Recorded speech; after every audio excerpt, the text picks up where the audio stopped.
Hi guys, welcome back to new vlog. ఈరోజైతే నేను మా స్వామి కలిసి వినాయకుడి గుడికి పోతున్నాం. అంటే లాగా వినాయకుడి గుడికి పోతున్నాం.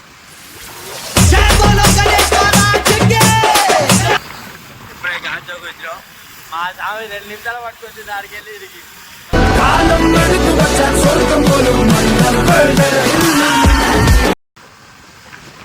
వచ్చేసాం గాంచోకి.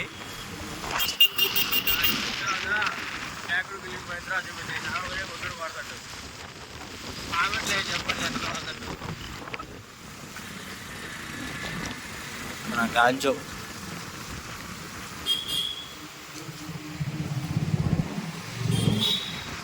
వచ్చేసిన అక్కడ పోయిన తర్వాత చూపిస్తా.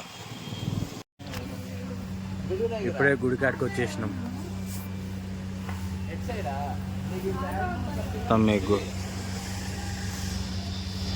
గుడి అవపడుతుందా ముందుకి.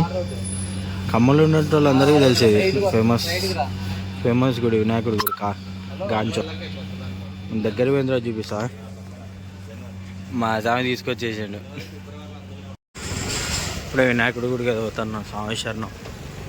మా స్వాములు వచ్చారు. స్వామి శరణం.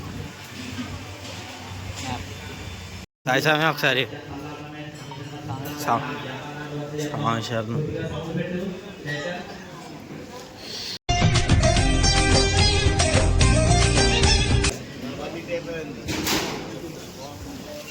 స్వామి శరణం లోపల మొత్తం ఫుల్ క్యూ ఉంది. ఇప్పుడే గుడికి వచ్చినాం. 8 గంటలకల్లా ఎట్టి పరిస్థితుల్లో ప్రదక్షిణలు ఆపవేయడం జరుగుతుంది. ఈ ఒక్క రోజుకి స్వాములందరూ సహకరించాలి. మా స్వాములు రెడీ అవుతారు. మీ ప్రదక్షిణలన్నీ కూడా పావు గంటలో పూర్తి. ప్రసాదం తీసుకుంటాం.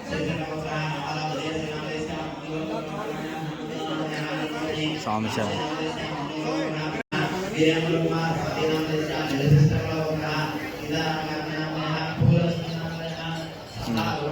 ప్రసాదం కూడా తీసుకు. స్వామి మీరు చిన్న స్వామి అయితే అసలు ప్రదక్షిణలు చేయమంటే ఉరుకుతాడు మొత్తం గుడి చుట్టూ. ఇప్పుడే పూజ అయిపోయింది. ఇంకా దర్శనం చేసుకొని బయటకు వచ్చేసినాం. ఇప్పుడే పూజ అయితే అయిపోయింది. లోపల బయటకు వచ్చేసినాం. ఇక మా స్వామిలు అయితే ముందు వెళ్ళిపోయారు. ఇక మీ వెనకాల చిన్నగా పోతున్నాం. వాళ్ళ పీఠం కాడికి పోయినప్పుడు మేము వాళ్ళకంటే ముందు ఉంటాం. మా స్వామి అట్లా పడుతున్నాం.